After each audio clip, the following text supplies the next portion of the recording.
నమస్తే, నేను మీ Gopi. Welcome back to our channel. ఈరోజు మనతో వచ్చరికి సినిమా రైటర్ కనగాల జయకుమార్ గారు ఉన్నారు. సార్ నమస్తే. సార్ నమస్తే సార్, ఇప్పటిదాకా స్టార్ మేకర్స్ అని చెప్పుకోవచ్చు. మీరు కూడా కొన్ని సినిమాలు తీశారు. సో అయినా సరే తెలుగు ఫిల్మ్ ఇండస్ట్రీలో ఒక స్టార్ ఫిల్మ్ మేకర్ అంటే ఎవరు గుర్తుకొస్తారు అంటనే? ఇప్పుడు పాలిటిక్స్ లో కింగ్ మేకర్ లాగా సినిమాల్లో ఫిలిం మేకర్స్ అలాగే స్టార్ మేకర్స్ ఉన్నారు. స్టార్ ని తయారు చేసేటటువంటి దర్శకులు, అందులో ముఖ్యంగా చెప్పుకోవాల్సినటువంటి వాళ్ళలో కె రాఘవేంద్రరావు గారిని స్టార్ మేకర్ గా చెప్పుకోవచ్చు. ఆయన ఫ్యామిలీ డ్రామాలు తీశాడు. చాలా అద్భుతమైనటువంటి డ్రామా రామారావు గారితో తీశాడు. జస్టిస్ చౌదరి అటువంటి సినిమాలు కూడా చేశారు. తర్వాత శృంగార ప్రధానమైనటువంటి సినిమాలు చేశాడు. అంతేకాకుండా భక్తిరస ప్రధానమైనటువంటి సినిమా కూడా చాలా అద్భుతంగా చేశాడు. దానికి ఉదాహరణ అన్నమయ్య, శ్రీరామదాసు. అన్నమయ్య తీస్తూ నాగార్జున అడిగితే, నాగార్జున నువ్వు అన్నమయ్య క్యారెక్టర్ వేస్తున్నావు అని అంటే నవ్వాడు నాగార్జున. నేను అన్నమయ్య ఏంటండి అని. శివ లాంటి సినిమాలు చేస్తూ ఇట్లాంటి మాస్ సినిమాలు చేసి నేను అన్నమయ్య ఏంటండి ఎవరైనా నవ్వుతారని ఈయన నవ్వాడు. లేదయ్యా నువ్వు చేస్తావు బాగానే అంట అని ఒత్తిడి చేస్తాడు. నువ్వు చేయాల్సిందే అది ఇదని అనేసరికి, మీరు చేయమంటున్నారు చేస్తాను, నా డబ్బులు నా రెమ్యునరేషన్ నాకు వస్తుంది, నేను చేస్తాను, సినిమా మాత్రం చెప్పలేము అని అన్నాడు. అని నీకెందుకు, ప్రొడ్యూసర్ ఉన్నాడు, నేను భరోసా ఇస్తున్నాను, నువ్వు చెయ్యని అన్నాడు. అని అంటే సరేలేండి అని ఒప్పుకున్నాడు. ఒప్పుకున్న తర్వాత ఒక కండిషన్ పెట్టాడు నాగార్జున, మీరు అన్నమయ్య వేషానికి మీసాలు ఉండవు కదా, నన్ను మీసం తీయమంటే నేను తీయను అన్నాడు. సరే అన్నాడు రాఘవేంద్రరావు గారు. మనం అన్నమయ్యని ఫోటోలు ఎక్కడ చూసినా సరే మీసాలు లేకుండా చూస్తాం. అసలు భక్తులకి మీసాలు గడ్డలు ఉండవు కదా, సాధువులకైతే మీసాలు గడ్డలు ఉంటాయి. మునీశ్వరులకి, తపస్సు చేసే వాళ్ళకి. ఆ అన్నమయ్య చక్కగా మనం చూసిన ఫోటోల్లో అన్నమయ్య చిత్రంలో మీసాలు గడ్డలు మనకి ఏం కనిపించవు. సరే గడ్డం మీసం తీయనంటే సరే మీసాలు అన్నమయ్య అనుకో అని, అలాగే మీసాలు ఆయన తీయలేదు, అలాగే తీశాడు అన్నమయ్య. ఎంత బాగుంది ఆ సినిమా. ఆ సినిమాని అసలు ముందు అన్నమయ్య కొంత ఇద్దరు భార్యల మధ్యన, కొంచెం ఇద్దరు మరదళ్ళ మధ్యన ఆ రొమాంటిక్ సీన్స్ అవన్నీ తీసిన తర్వాత అతను భక్తుడు అయిన తర్వాత ఆ కొండ ఎక్కేటప్పుడు, తర్వాత ఆ వెంకటేశ్వర స్వామి దగ్గరికి వెళ్ళి క్లైమాక్స్లో వెంకటేశ్వర స్వామి ప్రత్యక్షం అయ్యేటప్పుడు ఎంత అద్భుతంగా చేశాడు. ఆ వేషం, వెంకటేశ్వర స్వామి వేషాన్ని వేయటానికి శోభన్ బాబుని అడిగాడంట. అడిగితే ₹1,00,00,000 అడిగాడంట శోభన్ బాబు. అప్పట్లో ₹1,00,00,000 అంటే చూసుకో. సరే అప్పటికే శోభన్ బాబు సినిమాలు విరమించుకున్నాడు, సినిమాలు చేయనని విరమించుకున్నాడు. బట్ వీళ్ళు అడిగేసరికి ₹1,00,00,000 చెప్పాడు. అంటే ఇక సినిమాలో నటించకుండా ఉందాం అనేటటువంటి ఉద్దేశంతో ₹1,00,00,000 చెప్పాడా, లేకపోతే ₹1,00,00,000 ఇస్తే ఆయన చేసేవాడా అనేది అది కాస్త చర్చనీయాంశం అయింది అప్పట్లో.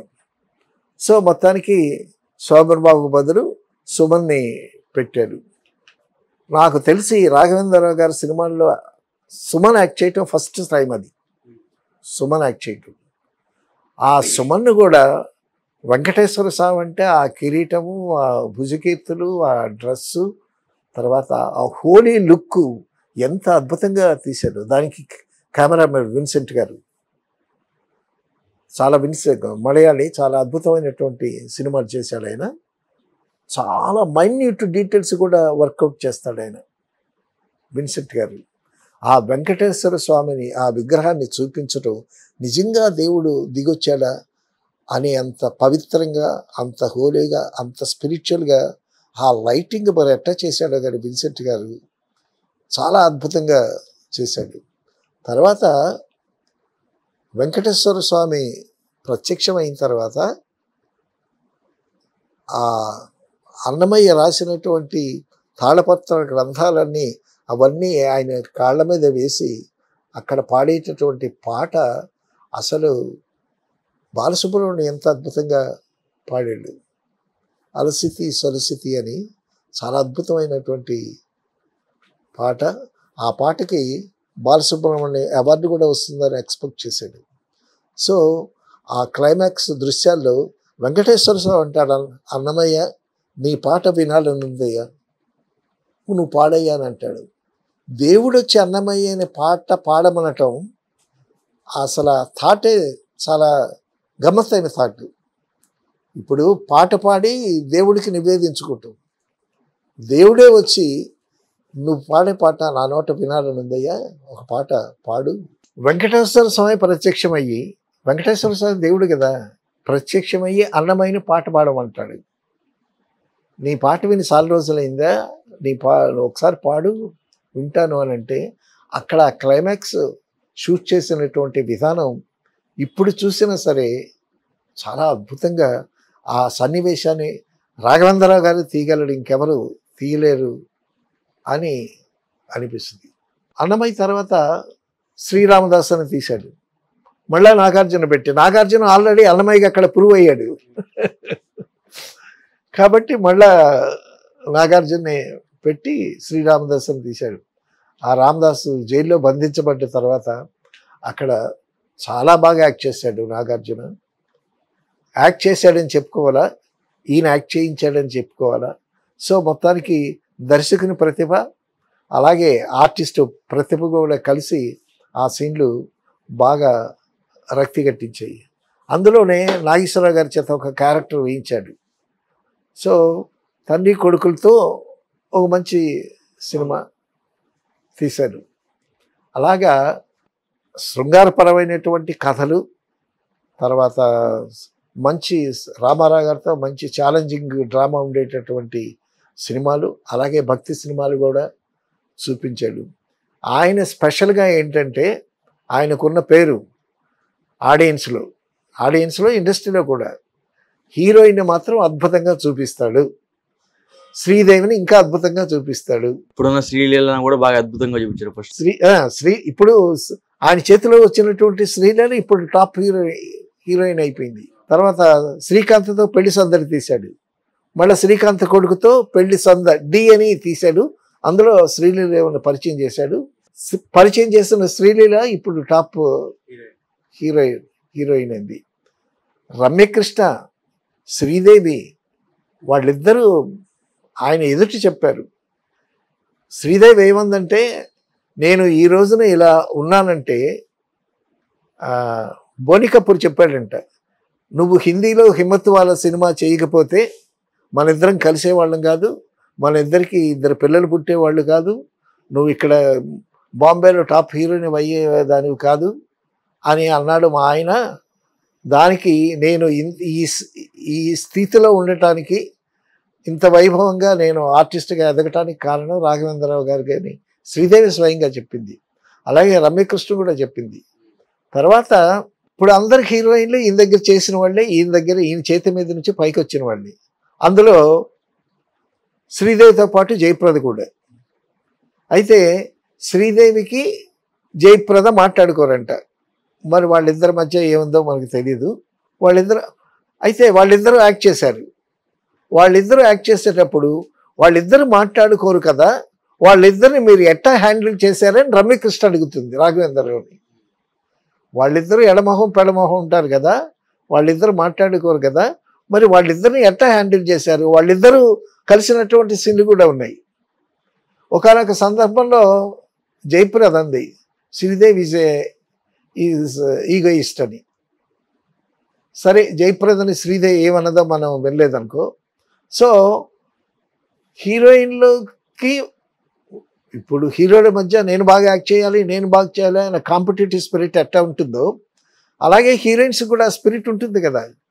అలాగే శ్రీదేవి అద్భుతంగా చూపించాడు, జయప్రదని అద్భుతంగా చూపించాడు. సో వాళ్ళ మధ్య ఎలా ఉన్నా సరే ఇద్దరు బాంబేలో పెద్ద టాప్ హీరోయిన్స్ అయ్యి కూర్చున్నారు. సో ఆ క్రెడిట్ అంతా డెఫినెట్గా రాఘవేంద్రరావు గారిది. అలాగే సక్సెస్ అయినటువంటి కొన్ని సినిమాలు కూడా హిందీలో తీశాడు, డబ్ చేశారు. అక్కడ కూడా చాలా బాగా, కొన్ని డబ్ చేయటం కాదు, కొన్ని స్ట్రైట్గా తీశారు. అక్కడ హీరో వేరు కదా, మన మన హీరోయిన్లు జయప్రద, శ్రీదేవి ఇక్కడి నుంచి సౌత్ నుంచి వెళ్ళినా అక్కడ హీరోలు వాళ్ళని బట్టి చేశాడు. ఎక్కువ జితేంద్రతో చేశాడు ఆయన. రామానాయుడు గారి సినిమాలు సక్సెస్ అయిన సినిమాలు, ఎక్కువ సినిమాలు అతను జితేంద్రని కొన్నాళ్ళు సౌత్ హీరో అని అన్నారు. ఎప్పుడు ఇక్కడే ఉండేవాడు. హైదరాబాద్లోను, రామోజీ ఫిల్మ్ సిటీలోను, చెన్నైలోను ఉండేవాడు జితేంద్ర ఎక్కువ. సౌత్ నుంచి సక్సెస్ఫుల్ అయినటువంటి తెలుగు సినిమాలన్నిటికీ చాలా మటుకు జితేంద్ర హీరోగా యాక్ట్ చేశాడు. తర్వాత మరొక గమ్మత్తైన విషయం చెప్పుకోవాల్సింది ఏంటంటే, రాజమౌళి అయినటువంటి ఒక ఉద్దండ పండితుడు, సినిమా పండితుడు రాఘవేంద్రరావు గారి దగ్గర నుంచి వచ్చాడు. శిష్యుడు రాఘవేంద్రరావు గారి దగ్గర సీరియల్స్ చేసి, ఎన్టీ రామారావుతో ఫస్ట్ సినిమా చేసి, తర్వాత చాలా అద్భుతమైనటువంటి డైరెక్టర్ అయ్యి తెలుగు చలనచిత్ర ఖ్యాతిని ప్రపంచమంతా చాటినటువంటి డైరెక్టర్ అయ్యాడు. తర్వాత ఆ రాజమౌళిని కూడా ఆయన ఎంత చక్కగా ట్రీట్ చేశాడు. ఆయన పెద్ద డైరెక్టర్ అయ్యి ఇన్ని సక్సెస్లు వచ్చిన తర్వాత తన శిష్యుడిగా కాదు, నీ దగ్గర ఒక సినిమా చేయాలయ్యా అని అన్నాడు. సరదాగా నిజంగా కాదు. ఎందుకంటే విశ్వనాథ్ గారును బాలచంద్ర గారు ఎదురు పడితే మీ దగ్గర ఒక సినిమా చేయాలి, అప్రెంటిస్గా డైరెక్షన్ నేర్చుకోవాలి. ఆయన కూడా అలాగే అంటాడు. అలాగా సో అతని దగ్గర వచ్చినటువంటి రాజమౌళి కూడా చాలా అద్భుతమైనటువంటి డైరెక్ట్. హస్తవాస అంటారే, అది చాలా గొప్ప హస్తవాస అనుకుంటా రాఘవేంద్ర గారు. ఆయన జాతకం చూపించాలి. హీరోయిన్లు కానీ కృష్ణ గారితో ఎన్ని హిట్లు ఇచ్చాడు, శోభన్ బాబుతో ఎన్ని హిట్లు ఇచ్చాడు, రాజశేఖర్తో ఇచ్చాడు. అలాగే హీరోయిన్స్ అంతమందితో హిట్లు ఇచ్చాడు. ఎందుకు మోహన్ బాబు సొంత సినిమా తీయమని అడిగితే అల్లుడు గారు సినిమా తీశాడు. ఆ సినిమా కూడా పెద్ద హిట్, సెన్సేషనల్ హిట్. అందులో సంగీత విద్వాంసుల వేషం వేశాడు మోహన్ బాబు. అసలు రఫ్ అండ్ టఫ్, చాలా డిఫరెంట్ క్యారెక్టర్స్ వేసేటటువంటి మోహన్ బాబు ఆ క్యారెక్టర్ వేయటమే చాలా గమ్మత్తు. అందులో మెడలో హార్మోనియం తగిలించుకొని హార్మోనియం వాయిస్తూ పాటలు పాడటం, రాగం ఆలపించడం అనేటటువంటిది సొంత సినిమా అల్లుడు గారు అందేసి చాలా అద్భుతంగా హిట్ అయింది. సో ఈ విధంగా ఒక శృంగార నాయకుల్ని తయారు చేసినటువంటి స్టార్ మేకరు, అందరి హీరోలతో సినిమాలు సక్సెస్ చేసినటువంటి స్టార్ మేకరు, తర్వాత తన దగ్గరున్న శిష్యుల్ని కూడా స్టార్ డైరెక్టర్స్ ఆయన చేశాడా, వీళ్ళు అయ్యారా, వీళ్ళ కృషి కూడా ఉంటుంది కదా, ఆయన ఎంకరేజ్మెంట్ కూడా ఉంటుంది కదా. సో ఈ విధంగా ఒక స్టార్ మేకర్ అని డెఫినెట్గా రాఘవేంద్ర గారిని చెప్పుకోవచ్చు. ఆయనతో సినిమాలు చేసినటువంటి హీరోయిన్లు, హీరోలు, అంతేకాకుండా ఆయనతో సినిమాలు చేసినటువంటి ప్రొడ్యూసర్లు కూడా 4 డబ్బులు సంపాదించుకొని హ్యాపీగా ఉన్నారు. So this is what is called star maker దర్శకుడు రాఘవేంద్రరావు గారు.